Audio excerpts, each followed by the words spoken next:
자, 오늘은 슬기로운 믿음, 이 강점을 극대화하고 약점을 보완하는 능력 감사라는 제목으로 함께 말씀을 나누도록 하겠습니다. 히포크라테스가 얘기하기를 인간의 기질에는 여러분 잘 아는 것처럼 이 혈액에 따라서 네 가지가 있다라고 정의하고 있죠. 물론 이것이 정확한 것은 아니고 또 이게 신빙성이 있다라고 보기는 어렵습니다. 그러나 이 기질을 나눈다라는 건 굉장히 중요한 또 우리 성향을 분석할 수 있는 중요한 방법이 되겠죠. 그래서 이 사람이 말하기를 이 네 가지 기질이 있는데 이 기질 중에는 이 다혈질, 또 우울질, 담즙질, 점액질이라는 네 가지 기질이 있다라고 정의해 주었습니다. 이 네 가지 중에는 어느 한 가지 기질에 내가 속해 있다라고 말할 수도 있겠지만 이 대부분의 기질이라는 것은 다 이렇게 섞여 있죠. 그래서 이 다혈질은 70%, 담즙질은 20%, 점액질은 10%, 이런 사람도 있는 반면에 어떤 사람은 다혈질 3분의 1, 담즙질 3분의 1, 우울질 3분의 1 이렇게 우유부단한 사람들도 있습니다. 또 종잡을 수 없는 사람도 있고 어떤 사람은 우울질 90, 담즙질 10 이래서 밤낮 나는 죽겠다, 어떻게 살겠다 이런 식으로 하는 사람도 있죠. 사람이라는 존재가 다 다르다라는 것을 우리는 인생을 살아가면서 더욱더 깊이 깨달을 수가 있게 되죠. 문제는 어떤 기질이 좋은 기질이냐 하는 싸움이 아닙니다. 어떤 기질이든 다 강점이 있고요, 약점이 다 있는데요. 어떤 사람이 좋은 사람이냐 하면 자기의 기질을 잘 알고 그 기질을 잘 사용하는 사람, 그 강점을 잘 활용하는 사람, 그래서 자기 약점을 잘 보완하고 강점을 통해서 하나님께 쓰임 받는 사람, 이 사람이야말로 가장 이 하나님께 쓰임 받기에 또 좋은 백성이라고 얘기할 수가 있습니다. 어떤 분은 이런 말을 하는 사람도 있어요. 내 성질은 성령님도 고칠 수 없어. 내가 정말 성질이 어떤 사람인데, 이런 사람들이 있죠. 그러나 이 성령도 못 고치는 기질은 없습니다. 다 고칠 수 있죠. 그렇게 말하는 분조차도 하나님의 성령이 임재하면 이 자기 성질의 장점이 드러나고 이 약점은 가려지게 되어 있는데요. 그래서 제가 언젠가 한참 이 기질에 대한 연구를 깊이 해본 적이 있는데, 기질을 잘 연구하다 보면 이 자기 자신만이 이 가진 강점들이 있고 그 강점들로 인하여서 하나님께 쓰임 받을 수 있기 때문에 기질을 잘 사용하면 정말 우리는 하나님께 멋지게 쓰임 받을 수가 있습니다. 그래서 지난번에 우리 김진 목사님께서 오셔서 비슷한 그런 경우인데요. 목사님도 오셔서 우리에게 중요한 사실 네 가지를 알려주셨죠. 뭐라 그러는지 네 글자인데 오늘 기억나십니까? 뭐라 그랬습니까? 성향 존중. 기억나시죠? 저만 기억하고 있는 건 아니겠죠, 그죠? 우리 영상을 보는 분들도 아마 기억하실 것 같아요. 그래서 가장 살아갈 때 필요한 네 글자가 있다면 성향 존중, 성향을 존중하는 것이다라고 우리에게 알려주셨습니다. 그래서 그 성향에 따라서 주의를 감당하고 그 사람은 그럴 때 크게 쓰임 받을 수가 있다라고 정의할 수가 있는데요. 예를 들어서 우리 교회 사역자들만 봐도 그래요. 일단은 일반적으로 저는요. 이 담즙 다혈 내지 이 우울질적인 성향이 좀 같이 있는 사람이에요. 그래서 이 담즙 다혈질은 그 움직이는 좀 에너지 덩어리 같아서 이 흥미가 있고 끌리는 일에 대해서는 모든 힘을 다 기울이는 그런 강점을 가지고 있습니다. 그래서 대부분의 이 담즙질 성향이 강한 사람들은 이 지도자의 역할을 많이 감당하는 이유도 거기에 있게 되죠. 그러니까 한번 거기에 딱 푹 빠지면 거기에 완전히 올인하는 성격이 있는 거예요. 그래서 거기에다가 모든 거를 다 시간을 투자하게 되죠. 그래서 이게 담즙 다혈의 성향을 가진 사람들의 특징입니다. 우리 강도사님은 제가 그때 보니까요, 이 점액 우울 내지 점액 담즙적인 성격이 강하더라고요. 그래서 이 점액질의 가장 큰 강점은 이 겸손하고 유능하고 이 꾸준한 스타일이라고 알려져 있습니다. 그래서 어떤 일에도 이 잘 적응하는 특징을 가지고 있죠. 그래서 누군가를 서포트하고 함께하는 일을 잘 감당하는 기질이 바로 점액질의 기능이 강한 이유가 거기에 있습니다. 그리고 김민 목사님은 우울 담즙 성향이 좀 강한 사람인데요. 이런 사람의 특징은 계획적이고 분석적이죠. 그리고 진지해요. 괜히 진지해요. 그리고 목적 의식을 가지고 있고 별로 이렇게 인정하고 싶지는 않지만 이 천재적인 기질이 사람들이 대부분의 우울질적인 사람들의 특징입니다.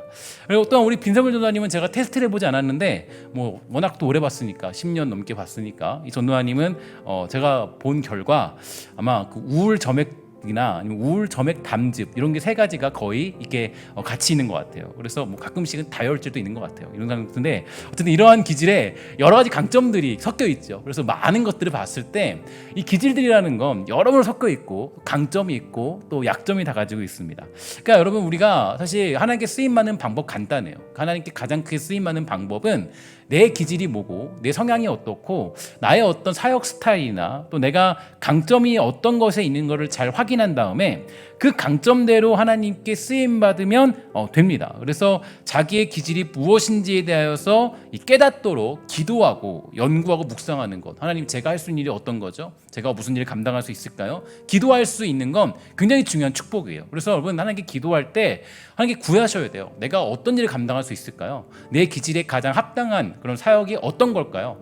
깨닫는 거 굉장히 중요해요. 여러분 그래서 하나님 앞에서 이런 기도 중요합니다. 하나님 앞에 정말 그 자신의 기질이 무엇인지에 대해서 깨닫도록 기도하고 연구하고 묵상하는 것은 무엇보다 중요하겠죠. 그래야 주일 감당하면서 사역을 하면서도 보람을 느끼고 이 사회 속에서도 사명을 감당하는 것이 기쁘게 되기 때문입니다. 하지만 이러한 기질이 꼭 강점만 있는 것은 결코 아니죠. 여러분도 아는 것처럼 이 좋은 성격의 소유자다라고 해도 그 사람들이 다 약점을 가지고 있습니다. 이 강점을 무너뜨릴 만한 무서운 약점들이 다 있는데요. 예를 들어서 담즙질, 저는 담즙질 성향이 있잖아요. 이 담즙질적인 사람의 특징이 있는데 이 사람은 이 사람이 저라고는 얘기할 수 없지만 이런 사람들의 특징은 이 바울 같은 사람들이 담즙질이에요. 근데 이 장점 중에 하나가 뭐냐면 우리가 흔히 쓰는 표현 중에 뭐 그 사람 참 담이 크다, 간덩이가 부었다 이런 사람이 있잖아요. 그러니까 쉽게 말하면 쓸데없는 깡이인 사람이에요. 배짱으로 사는 사람이죠. 이 사람의 장점은 의지가 강하고 독립적입니다. 그러니까 다혈질적인 사람이 충동에 의해서 움직인다고 한다면 담즙질적인 사람은 계획을 하죠. 그리고 용이 주도하고 의도적이에요. 그래서 이 담즙질적인 사람의 특징이 뭐냐면 저는 아닌데 이거 혹시 오해하지 마십시오. 이 스토커 같은 사람들, 이런 사람들의 특징이 담즙질의 성향이 강하죠. 누구 하나 찍어 놓으면 그게 그냥 가만두지 않죠. 찍어 놓으면 그때까지 가는 거예요. 찍어 놓으면 그때까지 그냥 끝까지 가죠. 그래서 이 사람의 모토는 정말 10번 찍어 안 넘어간 놈은 없다, 이런 식으로 해서 이 담즙질의 성향을 보여줄 수 있습니다. 그래서 이건 좋은 얘기라고 할 수 있겠지만 담즙질적인 사람들의 특징을 보면 이제 재벌 회장들이나 이런 사람들 많이 있어요. 많이 있고 성공지향적인 사람입니다. 그래서 이제 어떻게 보면은 굉장히 사역을 할 때도 이 끝장을 보려고 그러죠. 그러니까 죽을 때까지 하는 게 특징이에요. 죽을 때까지 한다. 죽을 때까지 힘 다 빠질 때까지. 그래서 저랑 예전에 다태세 같은 캠프나 제가 수련회 같은 걸 진행하면 저랑 하는 사람들이 한 명씩 픽픽 떨어져요. 왜 떨어지냐면 저는 새벽 3시, 4시까지 막 하거든요. 3박 4일을 꼬박 세워서요. 막. 그러면 이제 사람들은 이제 왜 저러지? 이런 사람들이 많이 있어요. 이런 경우 있죠. 단점이 뭐예요? 단점이 뭐냐면 담즙질적인 사람들의 단점은 잔인해요. 그래서 이 담즙질적인 사람은 이 어떤 이렇게 잔인한데 이 다혈질적인 사람들은 화를 버럭버럭 잘 내지만 그때 뒤끝은 별로 없어요. 다혈질 사람들. 담즙질의 특징이 뭔지 아세요? 한번 보복하려고 마음 먹으면 하고야 맙니다. 그러니까 이게 이 자기 주장이 강해서 잘못하면 주변으로부터 매장당하기도 하죠. 담즙질적인 사람들이. 그리고 독선적이다 이런 얘기도 많이 듣게 되고요. 독재자 이런 사람들, 담즙질적인 약점이에요. 그러니까 이게 어쨌든지 간에 이 담즙질의 약점을 보면 끝이 없습니다. 강점도 있지만 담즙질은 굉장히 큰 약점도 가지고 있다라는 거예요. 그래서 저는 사실 이 담즙질뿐만 아니라 제가 그런 성향이 강하니까 이걸 보면서 제가 일부러 약점을 말씀드렸는데 담즙질뿐만 아니라 이 어떤 예를 들어서 우울질 아니면 그런 다혈질, 점액질, 강점이 다 있는데요. 약점이 다 있어요. 제가 그 부분도 조금 이게 좀 의문이었어요. 그러니까 강점은 있는데 문제는 뭐냐면 약점이 있다라는 거. 그러니까 예를 들어서 우울질의 가장 큰 약점은 뭐예요? 우울질들은요, 아까 뭐랬어요? 천재적인 기질이 있다 그랬죠. 천재적인 기질이 있어서 굉장히 꼼꼼하고 굉장히 세세하게 잘합니다. 근데 심사숙고가 너무 지나쳐서 우유부단한 소리를 많이 듣게 돼요. 그래서 사실 조금 귀가 얇은 편이죠. 그래서 남의 이야기를 듣고 기복이 커서 이 싫은 소리를 한번 들으면 며칠 밤 잠을 못 자요. 그러니까 누군가에게 나에 대한 소리를 듣거나 조금 나를 좀 힘들게 하는 소리를 들으면 다혈질한 사람들은요 그냥 쉽게 잊어버려요. 그냥 잊어버리고 그냥 그럴 수 있지. 그런데 이 우울질적인 사람들은 못 잊어버려요. 계속 기억하고 또 떠오르고 아침에 일어나면 또 그 얘기가 떠오르고 그것도 못 참는 거죠. 그러니까 갑자기 비관적으로 자기 인생을 해석하기 시작해요. 야, 내 인생이 뭐냐, 이게 뭐냐. 밤낮 남의 말에 신경 쓰고 비관적인 모습을 살아갑니다. 이 말은 이뿐만이 아니라 수많은 약점들을 가지고 있다는 거예요. 그러니까 이게 담즙질이나 우울질이나 점액질이나 모든 경우가 모든 기질이 다 그래요. 그러니까 이러한 약점들이 뭐를 만들어내냐면 강점으로 우리가 쓰임 받아야 되는데 그 쓰임 받는 것을 무너뜨리는 가장 큰 문제가 우리들의 약점이라는 거예요. 그러니까 어떻게 해야 됩니까? 우리가 어떻게 되냐면 이 강점으로 하나님 앞에 사명자로 쓰임 받기 위해서는 내 약점을 보완해야겠죠. 그런데 곰곰이 생각해봤어요. 약점을 어떻게 다 보완할 수 있을까? 그럼 뭘로 보완할 수 있어요? 약점을. 여러분과 저만 해도요. 이 얼마나 많은 약점을 가지고 있습니까? 많은 약점이 있죠. 어떤 사람들은 평생 그 약점 고치려고 살다가 시간 다 보내고 인생 허비합니다. 그러나 우리는 뭘로 쓰임 받아야 돼요? 하나님이 주신 달란트, 즉 강점으로 쓰임 받는 겁니다. 주어진 달란트로 쓰임 받는 데 집중해야 되지 약점 고치고 살아가는데 거기에 우리가 막 매달려서는 안 돼요. 여러분 예를 들어서 삼손의 달란트는 공부하는 머리예요, 힘이에요? 여기 우리 또 앉아 있는 분들 제가 물어볼게요. 어때요? 삼손의 그 강점은 공부하는 머리예요, 힘이에요? 힘이죠, 힘이에요, 힘. 그러면 그는 뭐 해야 돼요? 하나의 힘을 줬으니까 뭘로 해야 돼요? 열심히 또 운동하고 열심히 막 힘을 사용해가지고 그 힘을 길러서 평생 쓰임 받아야 됩니다. 이게 하나님 목적이에요. 그런데 그런 삼손이 만약에 평생을 약점 보완하려고 나는 공부해야지 쫙 이렇게 막 메고 하고 살아간다면 어떨까요? 그럼 주님 물어보실 거예요. 나중에 주님 만났을 때 주님 야, 내가 힘 줬더니 너는 왜 밤낮 공부하고 하냐? 그러시지 않겠어요? 그러니까 우리는 할 수 있다면 이 강점에 집중하는 어떤 삶의 모습이 필요합니다. 그래서 제가 그 약점에 대해서 생각을 곰곰이 해봤어요. 왜냐하면 이 사람들이 강점으로 쓰임받고 싶어 하는데 뭐가 문제냐면 이 약점 때문에 강점으로 쓰임받는 일을 잘 못하더라고요. 다 거기서 다 무너져요. 약점들 때문에 무너지고 약점 때문에 쓰임받지 못하고 약점 때문에 다시 또 넘어지고. 제가 그래서 기질을 사실 연구하고 나름대로 심리학적으로 막 찾아보고 살펴보다가 그때 제가 무릎을 탁 치면서 그 깨달은 게 있습니다. 성경적인 해답을 하나 얻었는데 모든 기질들의 약점을 보완하는 방법이 하나 있더라고요. 그 방법이 뭐냐면 바로 감사예요. 감사. 어떤 기질이 가지고 있던 간에 그 기질에서 그 기질의 약점들을 보완할 수 있는 방법. 그러니까 어떤 우울질이든 아니면 담즙질이든 다혈질이든 점액질이든 그 모든 사람들의 약점을 보완할 수 있는 공통적인 단어가 하나 있다면 감사라는 단어예요. 감사. 감사는 우리의 모든 약점을 보완할 뿐만 아니라 우리의 강점도 극대화시키는 힘을 가지고 있습니다.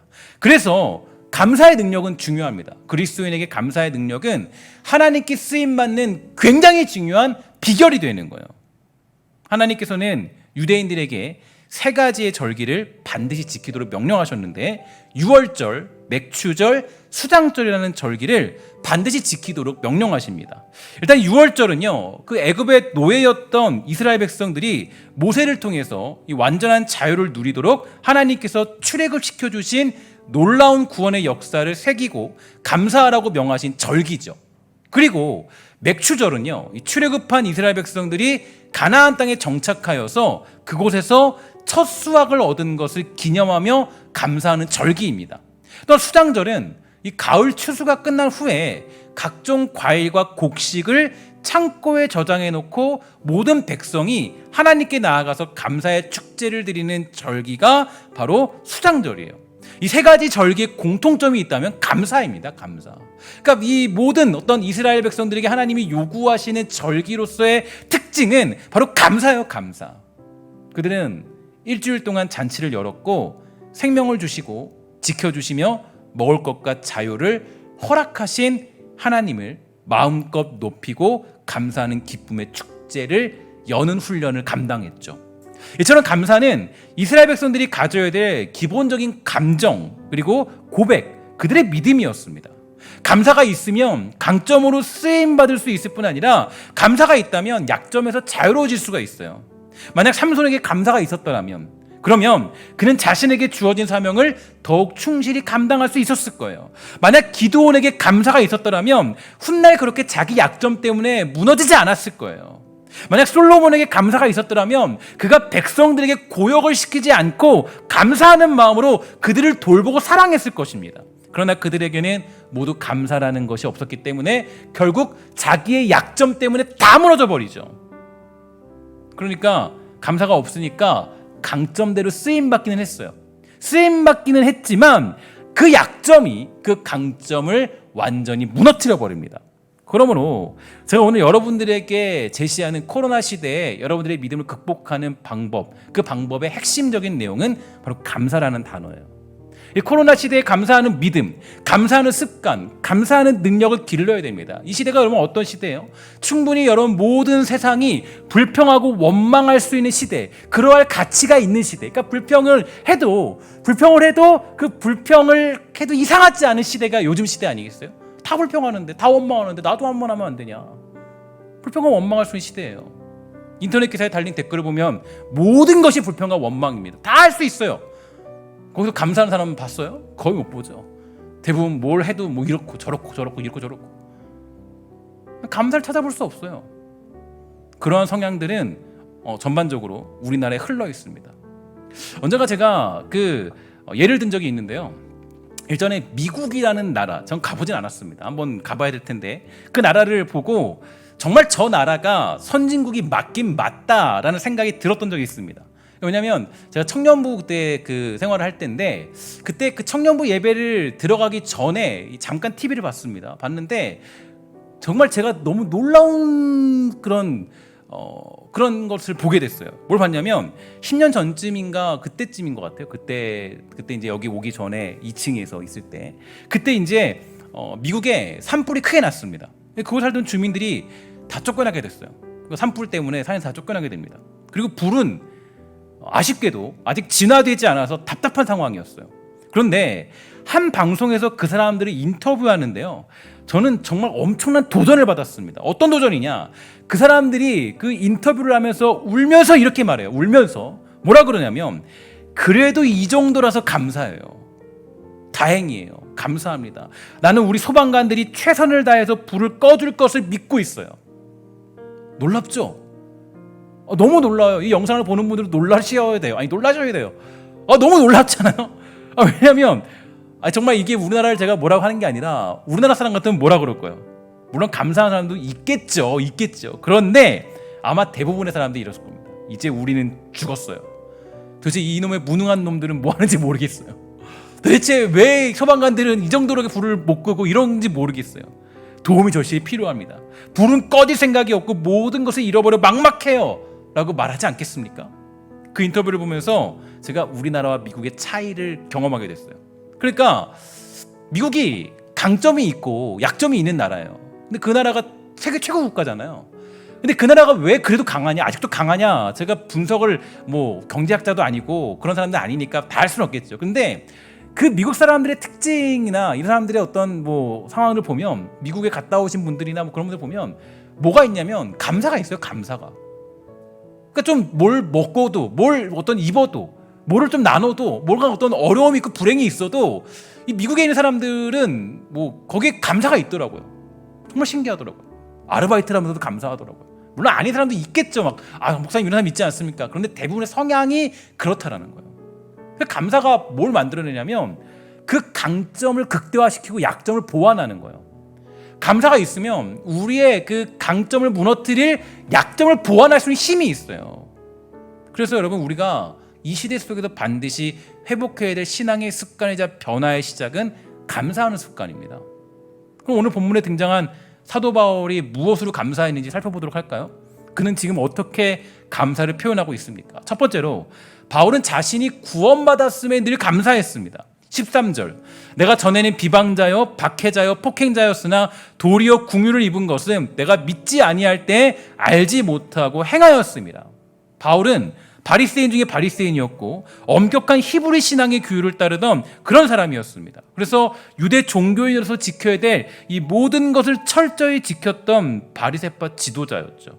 그는 철저히 예수와 그의 복음을 증거하는 자들을 핍박했는데 앞장섰고 스데반을 돌로 쳐 죽이는데 동참하기까지 한 사람이 바로 바울이었습니다. 그러던 중에 바울은 더 많은 그리스도인들을 잡기 위해서 살기 등등하여 다메섹으로 가다가 예수님을 만나게 되죠.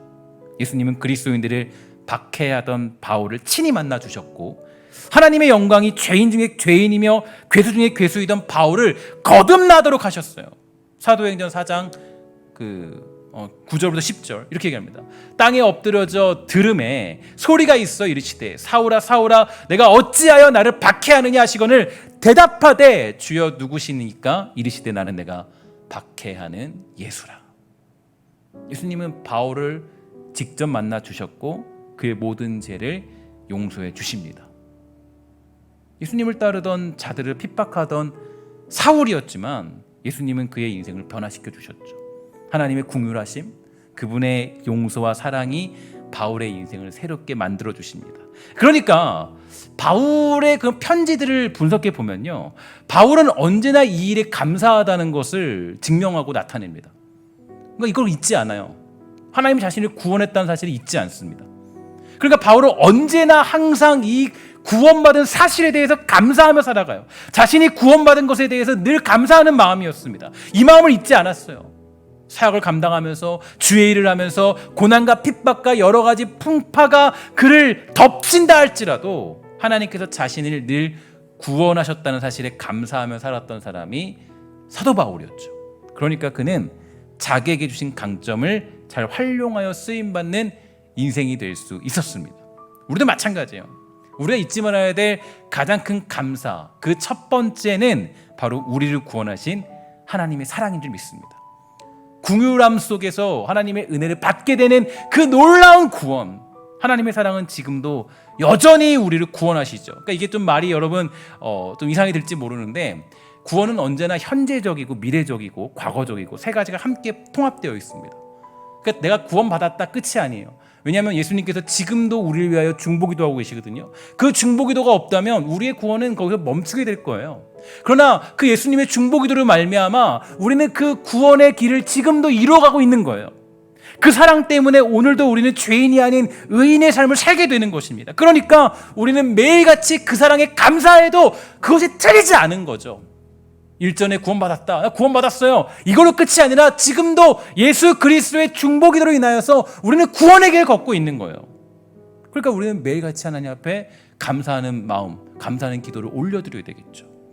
십자가의 은혜로 말미암아 우리는 깨끗해졌음을, 그리고 지금도 그 구원을 받고 있음을 잊지 말고 감사하는 능력, 그것이 우리가 회복해야 될 감사의 첫 번째 방법입니다.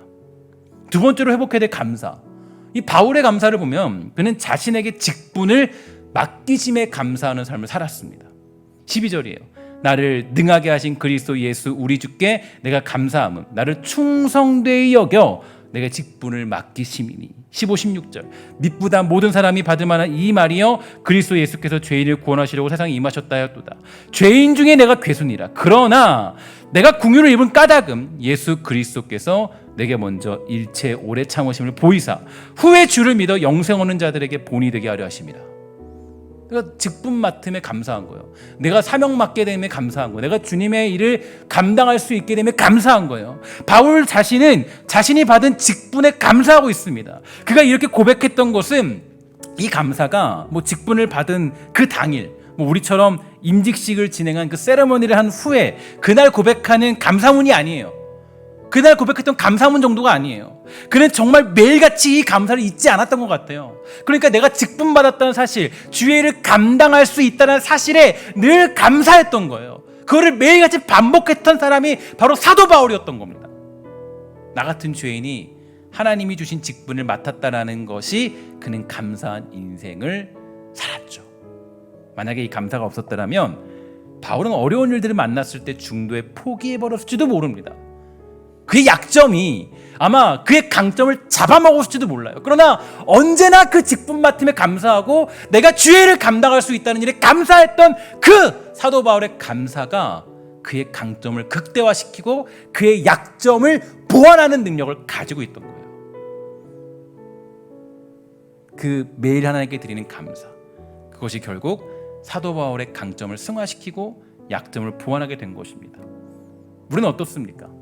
여러분, 여러분에게 주신 직분, 내가 받은 사명, 내가 지금 감당하는 일들, 여러분 그 일에 감사하고 계십니까? 여러분 이 영상을 보면서 말씀드리는 여러분 정말 그것 때문에 매일같이 감사하고 있습니까? 저도 이 질문을 던져봤어요. 난 목사로서 주의 일을 감당하는 것을 감사하고 있는가? 에이, 괜히 그 직분 받아가지고, 괜히 그 사명 받아가지고 그러진 않나요? 아니면 그 감사가 아예 사라져 있진 않습니까? 어제까지 청소년 무술을 마쳤어요. 선생님들이 참 맡은 직분에 감사함으로 섬겨주신다는 것을 볼 수가 있었습니다. 온라인으로 수련회를 하고 있음에도 감사함이 있기 때문에 그렇게 열심히 사역을 감당하는 거 아니겠어요? 매 주일마다 찬양 사역을 다 하고 감당한다는 것은 감사가 있기 때문에 그 일을 감당할 수 있는 거 아니겠어요? 그래서 여러분 감사는 뭘 만드냐면 열심을 만들고 끈기를 만듭니다. 그러니까 인내를 만들어요. 감사가 중요한 건 인내할 수 있게 만들어요. 감사가 중요한 건 인내한다고. 인내. 불평 쌓이고 원망 쌓이면 어때요? 인내할 수 없죠. 자기 약점 때문에 무너진 사람들은 거기서 여러분 그게 헤어나올 수가 없어요. 그래서 제가 사실 여러분 그 신앙생활 때 제일 중요한 건 강점은 그냥 대부분 드러나게 돼 있어요. 근데 신앙생활 때 가장 위험한 건 약점이에요. 약점. 약점을 해결하지 못하면 아무리 강점을 쓰임 받으려고 해도 그게 무너지게 돼 있어요. 그래서 제가 청년들 사역할 때 청년들이 늘 얘기해 줬어요. 뭐라 그러면 제일 중요한 감정이다. 감정. 청년들 감정 왔다 갔다 하잖아요. 기복심만 심하잖아요. 왔다 갔다. 이때는 막 뜨거웠다가 이때는 또 가벼웠다가. 그래서 감정 조심하지 않으면 무너진다. 약점 정리해야 돼요. 제가 보니까 이 약점을 정리할 수 있는 방법이 여러 방법이 있어요. 뭐 이렇게 저렇게 근데 다 다르잖아요. 그거 어떻게 다 외워요? 못하죠. 어떻게 실천하냐고요. 뭐 점액질은 이렇게 약점을 보완해라. 그거 어떻게 다 해요? 저는 복잡한 거 싫어하거든요. 그거 어떻게 다 뭐 우울질은 이렇게 극복하고. 그러니까 제가 보니까 할 수 있는 방법이 하나 있더라고요. 통일되는 방법. 감사. 감사라는 방법이 있으면 누구든지 자기 약점을 보완할 수 있게 돼요. 감사하는 마음이 있으면 점액질같이 우유부단한 사람도 다시 일어날 힘을 만들어줍니다. 사도 바울은 특히 담즙 우울질적인 사람입니다. 그런데 우울질적인 사람의 특징이 있어요. 이 사람의 특징이 뭐냐면 개인적으로 만나면 온화하고 좋은 사람이에요.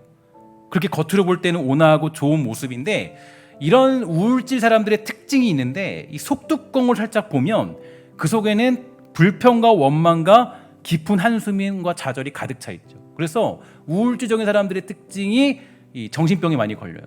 어려워지고. 근데 만약 사도 바울에게 감사가 없다고 생각해 보세요. 이런 지금 오늘 같은 고백이 없어 보세요. 바울에게 만약에 이런 고백이 없다면 그는 아마 그 당시에 그 어떤 그런 소위 말해서 정신병 같은데 아마 거기에 잡혀먹었을 거예요. 감사가 없으니까. 겉으로는 온화한 척해도 비관하고 절망하고 한숨 푹푹 쉬면서 사역 감당하지 않았겠어요? 그러면 그가 그렇게 열심히 주의를 감당할 수 있었겠습니까? 그러니까 그가 이 자기 단점, 즉 약점을 극복하고 사명에 극대화되어서 쓰임받을 수 있던 이유는 바로 감사가 있었기 때문입니다. 언제나 자신이 받은 직분에 감사했어요. 그리고 감사는 끝까지 사명 감당하고자 하는 열정을 만들어내죠. 그래서 이 어떤 힘을 마련하는 발판이 돼요. 그러므로 우리도 이러한 감사가 회복돼야 됩니다. 그래서 제가 코로나 시대 가운데 우리 사랑하는 우리 부교육자들이 항상 슬기로운 믿음 생활에서 말씀을 줬잖아요. 말해줬잖아요. 저는 이제 뭘 전할까 하다가 가장 먼저 떠오른 게 감사였어요. 감사. 사도 바울을 포용한 감사. 그러니까 특히 사도 바울의 감사 중에 아까 두 번째로 말했던 것처럼 직분에 대한 감사가 필요하죠. 이 감사는 사실 그런 나의 생애적인 고백이 감사가 바로 이런 직분에 대한 감사합니다. 찬송가 597장 잘 아는 찬양이죠. 이전의 주님을 내가 몰라 영광의 주님을 비방했다. 지극한 그 은혜 내게 넘쳐 날 불러주시니 고마워라. 나 받은 달란트 얼마론가 나 힘써 그것을 남기어서 갑절로 주님께 바치오면 충성된 종이라 상 주시리. 그러니까 매일같이 이 찬양을 불러야 돼요. 찬송가를 매일같이. 사실 아침에 일어나서 이 찬송 부르면 돼요. 아침에 일어나서 제가 이 찬양을 부르는데 목양치에서 혼자 부르는데요, 얼마나 감사한 마음이 주어지는지. 여러분들도 감사가 떠오르지 않으면 한번 이 찬송을 불러보십시오. 특히 교회에서 직분을 받은 이들, 그리고 어떤 일들을 감당하는 이들, 사회에서 자기 사명을 감당하시는 분들, 이 찬양을 매일같이 불러보기를 제가 권해봅니다. 특히 이 코로나 시대에 여러분 이 찬송을 아침마다 일어날 때마다 부르는 건 어떨까요? 감사는 우리의 강점을 강화시키고 약점을 보완하는 능력을 가지고 있습니다. 특히 코로나 시대에 우리는 신앙이 게을러지기 쉬운 상태에 놓여 있어요. 그러한 유혹에 충분히 빠지기 쉽습니다. 이러한 때에 제가 여러분들에게 제시하는 슬기로운 믿음 생활, 그것은 바로 감사라는 단어예요. 이러한 때 모든 일에 감사하는 습관을 한번 길러보십시오. 하나님께서 주신 모든 것으로 감사하는 마음을 한번 가져보세요. 나에게 주신 모든 것을 감사하는 마음. 지금 온라인으로 드린다고 원망하고 신앙 떨어질 때가 아닙니다. 게을러질 때가 아니에요. 오히려 지금 이 시간을 통하여서 나 자신을 돌아보고 지금 우리를 살펴보고 잊어버린 감사를 회복할 시간이 바로 요즘 우리가 보내는 이러한 시기의 모습입니다. 여러분, 그동안 우리가 하나님 믿으면서도 얼마나 불평과 원망에 사로잡혔습니까? 그래서 우리 강점 다 잡아먹었잖아요. 우리 강점들을, 우리 믿음의 강점들을. 감사가 없으면 결국 강점도 무너지게 되어 있습니다.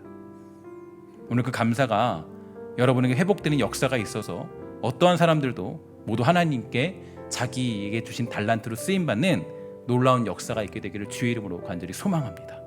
어떤 기질의 사람이든 감사가 있으면 하나님께 크게 쓰임받을 수 있습니다. 자신을 무너뜨리는 약점에서 멀리 벗어나십시오. 약점에서는 도망쳐야 돼요. 제가 그 아침 9시도 말씀드렸지만 런해라, 달려라, 달려라. 약점이 막 우리를 잡아먹으려고 그래요. 여러분이 쓰임받지 못하도록 만들려고 해요. 그죠? 그때 달려야 돼요. 강점으로 쓰임받도록 하기 위해서 달리십시오. 감사라는 그 어떤 도구를 타고 달려보세요. 그러면 저 멀리 달려서 그 강점으로 쓰임받는 은혜를 누리는 성도가 될 수 있을 것입니다. 오늘 말씀을 한번 정리해 볼게요. 코로나 시대의 슬기로운 믿음, 감사를 회복하라는 것입니다. 감사를 회복하는 방법은 다음과 같아요. 첫째, 나를 구원하신 그 사랑을 매일같이 뭐하라고요? 묵상해라. 나를 구원하신 그 사랑을 매일같이 묵상하라. 우리 한번 다 같이 읽도록 하겠습니다. 시작. 나를 구원하신 그 사랑을 매일같이 묵상하십시오. 두 번째, 다 같이 시작. 나에게 직분을 맡겨주심을 기억하십시오. 세 번째, 이거는 제가 드린 팁인데요.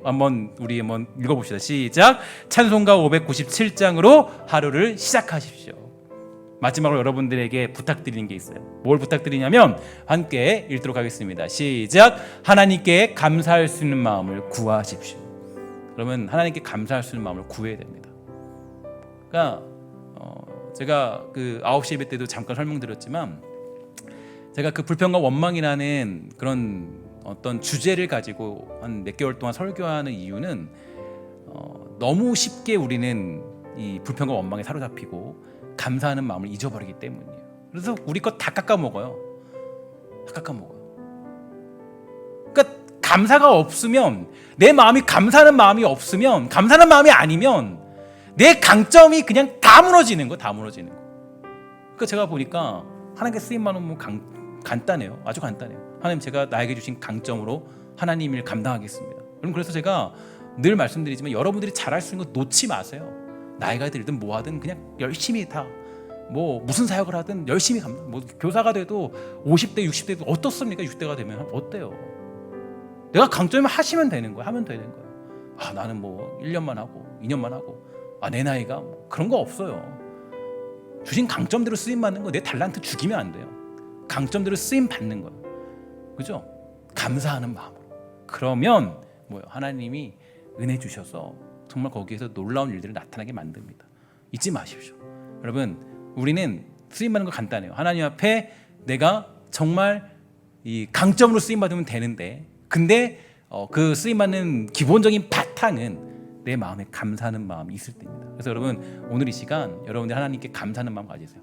오늘 특별히 찬양팀 찬양할 수 있으면 감사하십시오. 저 설교할 수 있으면 감사하는 마음을 썼어요. 너무 감사한 일이죠. 나 같은 자가 뭐라고, 제가 뭐라고 말씀 전합니까? 제가 뭐라고 여러분들에게 복음 전해요? 제가 뭐라고 앞에 설교할 수 있어요? 하나님 세워주셨잖아요. 은혜죠, 은혜. 감사하는 마음이죠. 노래 찬양 부르는 사람들, 뭐 때로는 잘 못 불러도 내가 그 은혜면 부르는 거예요. 나의 강점이면 감당하는 거, 감당하는 거. 저는 여러분들에게 부탁하는 것은 여러분들이 가진 그 강점 잊어버리지 마시고 잘 사용하시고 감사하는 마음에 바탕을 두어서 하나님께 크게 쓰임 받다가 우리 주님 만났을 때 잘했다 칭찬받는 주의 종 다 되기를 주의 이름으로 간절히 부탁을 드리겠습니다. 함께 이 시간에 기도하고 찬송하고 마치도록 하겠습니다. 하나님 감사합니다. 우리 사랑하는 주의 백성들 모두가 감사하는 마음이 회복될 수 있도록 허락하여 주시옵소서. 우리 성도들 모두 지금 코로나 시대를 지나면서 불평하고 원망하고자 하는 마음들이 있다면 그 모든 마음들을 다 감사하는 마음으로 변화시켜 주시옵소서. 그리하여서 나에게 주신 달란트가 무엇인지 잘 묵상해보고 그 달란트를 아낌없이 사용할 줄 아는 은혜를 누리다가 주님 만날 수 있는 주의 사명자가 다 되도록 주님 지켜 주시옵소서. 우리 하나님 여전히 함께할 줄 믿사오며 모든 말씀 예수님의 이름으로 간절히 기도합니다.